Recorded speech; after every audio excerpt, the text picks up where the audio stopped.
দেখেন কলকাতা হাইকোর্টের আজকে পরীক্ষা হলো 2024-এ। খুব ইজি কোয়েশ্চেন এসছে, খুব একটা টাফ না।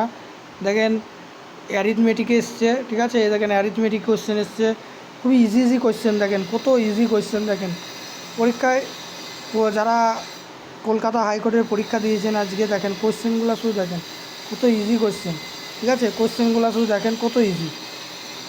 যারা পরীক্ষা দেননি তারা খুব ভুল করেছেন, যাই হোক। তারপরে দেখেন নেক্সট পার্টে ইংলিশের কোয়েশ্চেন এসছে কলকাতা হাইকোর্টের। নেক্সট পাশে দেখেন নেক্সট পার্টটা দেখেন ইংলিশের, যে এখানে বলছে সিনোনিম অ্যান্টোনিম, ঠিক আছে। তারপরে দেখেন ফিল ইন দ্য ব্ল্যাঙ্কস দিয়েছে, দেখেন কত ইজি কোয়েশ্চেন। দেখেন তারপরে দিয়েছে জেনারেল ইন্টেলিজেন্স থেকেও কোয়েশ্চেন এসছে, দেখেন জেনারেল ইন্টেলিজেন্স থেকেও কোয়েশ্চেন এসছে। দেখেন আমি শুধু কোয়েশ্চেনটা দেখাচ্ছি, উত্তর আমি পরে উত্তরও আনছি, ঠিক আছে। তারপরে দেখেন জেনারেল নলেজ, জিকে থেকে কোয়েশ্চেন এসছে। দেখেন জিকে থেকে কোয়েশ্চেন, দেখেন জিকের কোয়েশ্চেন, ঠিক আছে। হলদিঘাটি, দেখেন জিকে থেকে কোয়েশ্চেন। দেখেন খুবই ইজি কোয়েশ্চেন। এখানে কম করে মানে এই কলকাতা হাইকোর্টের আবার কি মেন এক্সাম হবে, ঠিক আছে। এখানে কাট অফ হবে কম করে 70 কাট অফ হবে, কম করে বলছি 70 কাট অফ হবে।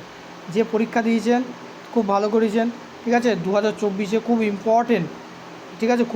খুবই ইজি কোয়েশ্চেন হয়েছে। যারা পরীক্ষা দিয়েছেন কম করে এখানে 70 কিন্তু কাট অফ হবে, ঠিক আছে। 70 কাট অফ কনফার্ম ধরে রাখানো হবে, ঠিক আছে। আর অ্যান্সার আমি পরে নিয়ে আসছি, আমি জাস্ট কোয়েশ্চেনটা আপনাদেরকে দেখালাম। কোয়েশ্চেনটা দেখুন, এলডিসির কোয়েশ্চেন, ঠিক আছে।